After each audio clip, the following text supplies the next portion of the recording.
Well,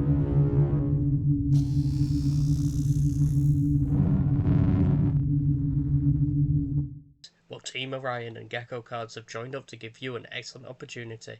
If you use our affiliate link to make a purchase of £10 or more, you get entered into a giveaway, free of charge. So let's get into the deck profile. So, we have 3 Cupsy. Cupsy on normal summon adds any Yummy card from the deck, and if it's special back from the graveyard, you can draw 1 card. Cupsy is the best normal summon that Yummy has. It allows you to access the surprise or field spells in most niche scenarios. Cookie, the highest attack one, on normal or special summon, decreases the opponent's monster's attack permanently for 1000 attack, and if it comes back from the graveyard from a synchro monster's effect, it will target a card on the field and you may pop it. Arguably the worst one, however, in matchups that you really need to control the grave, Lolly, on normal or special, can target a card in graveyard and shuffle it back into the deck, and if it is special back from a synchro, you can target one and banish it. In matchups like Draco Tail, it is really good to sometimes normal summon or special the Lolly if you have a link 1. Target one of the fusions in grave to shuffle them back before you perform your link summon, so they don't get the trigger to summon back to field. They're all the monsters that I currently play. So for the spell cards, I play one of the pop field spell for Yummy. This field spell can be very controversial. A lot of players cut this field spell. However, in lines where you do have a lot of the names, you can place this field spell to play around nib, allowing, if they do nib you, it will special a Yummy monster from deck. So this can be really nice if you haven't already used your Cupsy search. So for example, when I was playing against Draco Tail a lot, I would put this in case they pop one of my monsters or try to nib me, because then after that I can summon a level 1 from deck and then carry on comboing. And then after that you can go normal summon Cupsy and add minion from the deck. This field spell is honestly very busted for Yummy. For each light beast on the field, it increases a Yummy's monster's attack by 500, so if you have 6 Yummies on the board, all your monsters will gain 3k if they are Yummy monsters. This also applies in mirror matches. It will count the opponent's board, so a lot of the mirror matches you'll focus on rotating into SP to make sure this is banished. This is why playing this field spell can be very important, because turn 1 you'd rather put this up and play under nib protection and leave this in deck, so they can't SP this and set an Ash Blossom, for example. 2 Yummy Surprise. I originally played 1, if you've seen the deck profile on the YouTube channel, but I decided to up it to 2. I do see some people that play 3, however I think 2's the nice balance. If I ever find myself needing the 3rd, Nari tends to rotate me back into a set 1, so I've never really had it come up where I actually need the 3rd copy. This is another way to dodge SP on your field spell, because you can change Surprise to add it back to hand and then replace it, just so you don't lose in mirror matches. 3 Obedient Skulls. I don't think I need to explain this card. The amount of pressure this card just provides on its own speaks for itself, especially in 3 beasts from the deck. It usually helps really well in the Draco Tail matchup to pressure them fast, because if you have this paired with like a droplet, you can always send the Obedient Skull to graveyard to dodge their trap to negate it, and then you get to negate the quick effect pop, what is really interesting. 2 Sky Striker Engage, one of the weaker combos in the deck with the Hornet drones. The problem with Engage combo is it leaves Cupsy very vulnerable. If you haven't got another one with the deck, with the combo, you leave yourself very vulnerable to stuff like Imperm, Purge, Ash Blossom, all that are very impactful. If you do have a level 1, you'll get to Kagari token, and you should special summon the level 1 and then synchro with Kagari in the level 1, just in case, to play around Imperm, just insulating yourself just a little bit better. Free Thrust. Thrust has been the MVP of this deck. I can't say how much. If it's you going into a board and you activate your Obedient Skull, you'll always get Ash. Thrust will just search a new one. Sometimes you can thrust removal, negation. With a lot more Holy Sues in the format, K9 cards, I just think Thrust can just search any starter that this deck could need, so we should just be maxing out on it. I understand it can be a brick, but I think the cards like this to play through Vanquish Soul is kind of very important. So as I probably mentioned, 3 Forbidden Droplets. Forbidden Droplets in the mirror match can be a very difficult one. With Arclight up, it makes it very difficult to effectively hit them. However, if you play against Yummy a little bit more than just looking at the end board, you'll find you can make them use their Arclight. They're not going to want Obedient Skull to go through, you know, a Ball Breaker. They get scared of Thrust, and then as soon as the Arclight comes off that board, you just chain Droplets. Make sure you hit all the links and synchros depending on the current board state, and then go from there. This card beats Holy Sues, Izunas, Winders, Dragoons, so if you're not playing it right now, I think you just kind of lose the game. 2 Lightning Storm and the 1 Harpy's Feather Duster. This build is very focused on not allowing K9 to play the game. I always found like the K9 strategy is still just kind of an issue, even if you don't activate them, because a Joku combo still leaves Azuna in hand plus Rip and Negate plus set spell that goes pop spell that changes the XYZ, and you can detach so Lantern can reborn too, so another Raccoon for like Nash Knight. What can be kind of an issue, especially when it's paired with a shifter, but Ball Breakers, these do allow you to pressure the Vanquish Soul Field spell, the set trap. I had a Memento match on the weekend, and it was really nice to just search into the Duster to clear out the back row while you're halfway through combo. Or the same with Drake Coattail, you have to bait the negate and then you can wipe out all their follow-up if you hold it for long enough, even going first. 1 Dark Ruler No More. This is for mirror matches mainly. It's not particularly good against Vanquish Soul. You might be able to catch a Rock or a Holy Sue, however, and break some of the K9 XYZs if they're already present. However, this is really strong against the mirror match. If you can pressure Surprise with something like the back Lightning Storm or Harpy's Feather Duster, they'll use it to summon back from grave or protect their field spell. You have a really strong opening to go Harpies, then Dark Ruler, and then you must rotate into an SP banish field spell and smack a lot in that time. Talents is just really strong. You know, it fixes your hands if you really need to try and draw.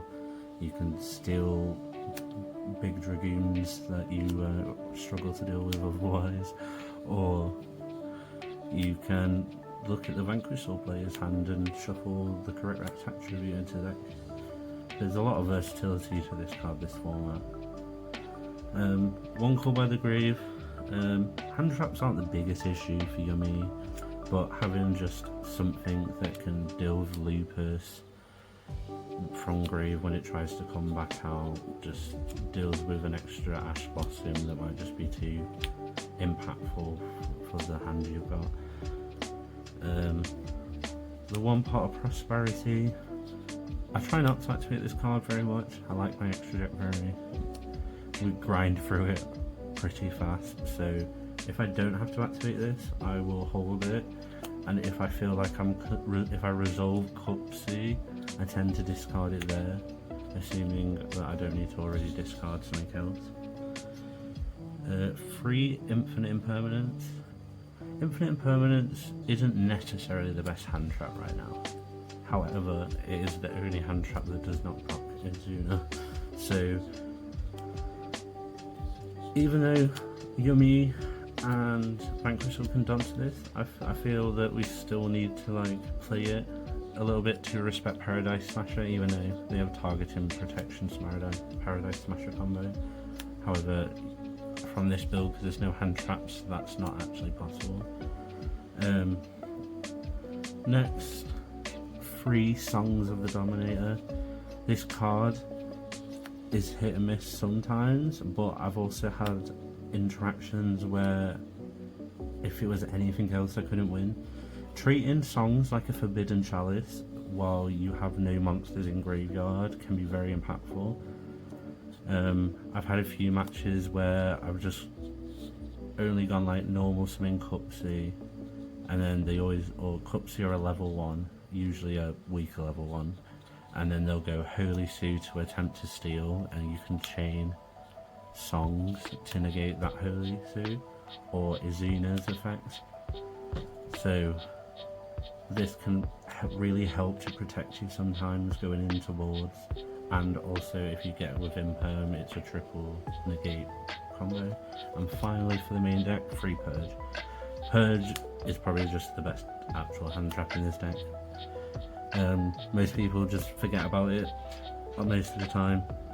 There won't be too soon, but its ability to just still negate Risens and pop the negate field spells, trying to remove Vanquish's field spell when it goes to add and pop in it is just impactful, stopping him to get off the normal trap.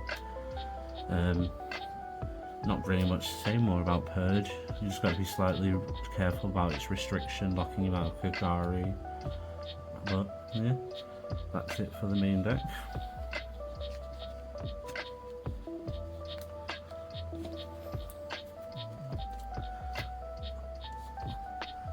So for the extra deck, obviously we're playing Freeze Yummy Satchi.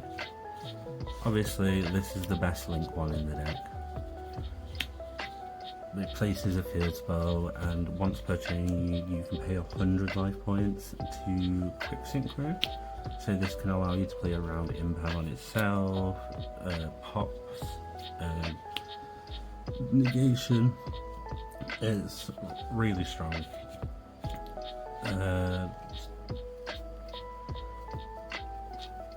One cookie, double Book of Moon, a Lollybo, double Monster Reborn, and Cupsy, a double add, and then you have to discard. Each of these Yummy monsters, if my opponent activates a card effect, can bounce himself back to extra deck and summon 2 Yummy monsters from the grave, as we sort of said before, so proccing draws, pops, and DD Crows. If my opponent activates the card effect, this grind strategy really allows you to play well through Imperms, Yvette Veilers, even Ash sometimes. Like Ash on Cupsy can be impactful, but if you actually have names in hand, this can be just a bait. truly knowing what to hit in the net can be a problem.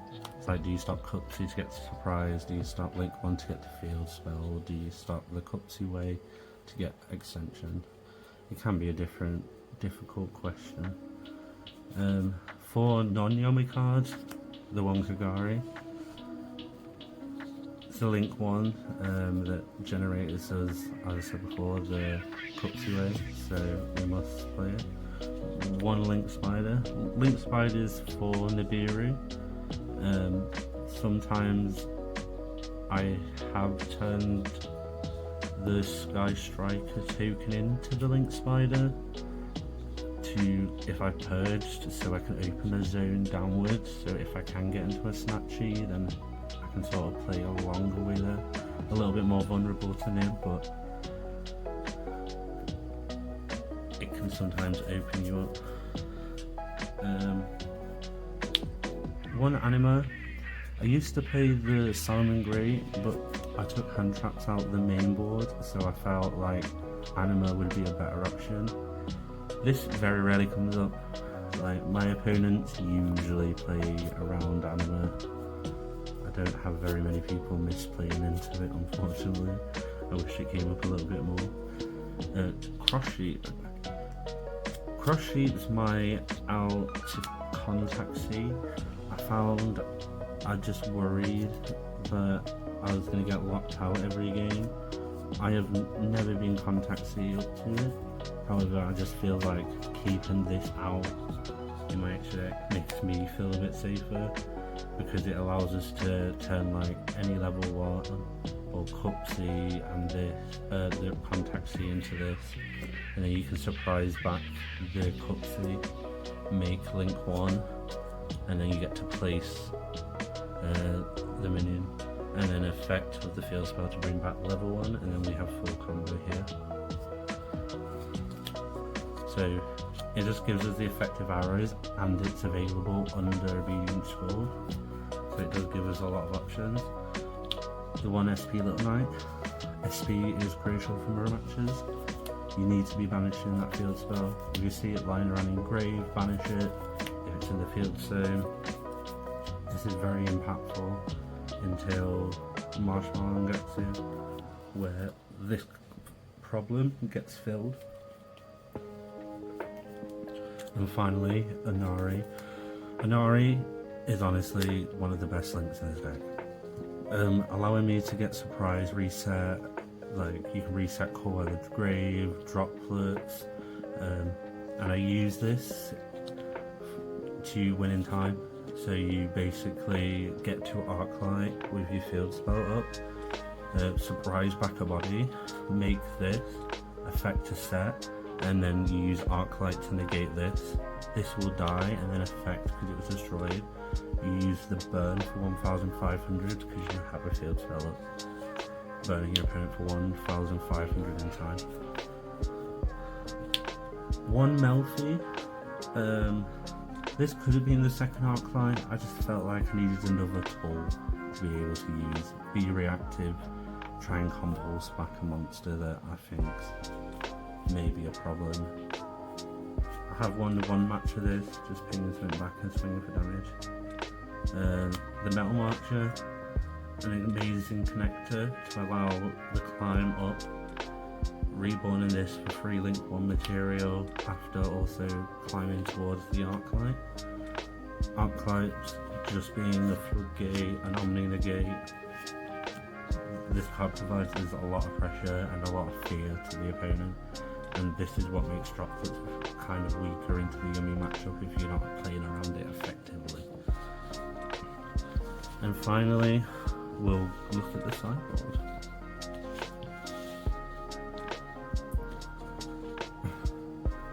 For my side, I played 3 Solemn Judgment.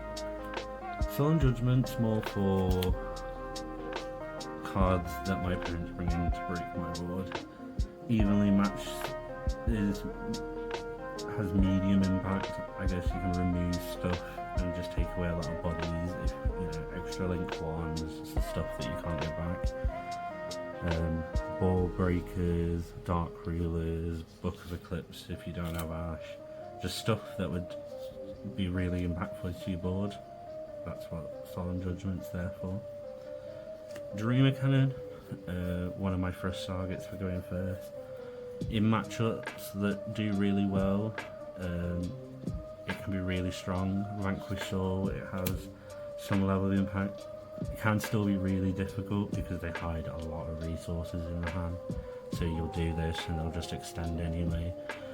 But overall, I think for some rogue matchups, it can be really good. Removing unaffected towers, it's like, you might as well have an out somewhere. D-Barrier, again, Yummy strategy. Most of it's synchros, but they're gonna protect themselves. They're just gonna try and stay on link 1, a lot of level 1 bodies, prepare themselves to quick synchro when they pass turn.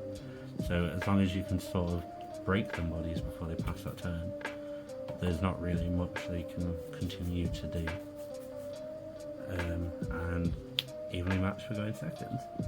Some matchups, this just blows out. Like Draco Tail being even lead can be a huge problem for them. Free Drawing That Bird. I don't really like hand traps, but I still have to keep them somewhere right now. Mitsu's still here, so draw still needs to be somewhere, just to respect that problem. Free Ash Blossom. Draco Tail matchups, like Songs is not necessarily the best. It just feels a bit undervalued because a lot of the effects are in the hand, so Songs can't stop that. So I just think sometimes bringing it into the Ash is just a little bit more effective. And then finally, free more Charmy Furos. Furos, as good as always technically. It holds back Yummy. They'll play a minimal board that can still just do everything but in your turn. But again, other rogue matchups, Live Twin, Fua just feeds, so I can't really say much more about that one.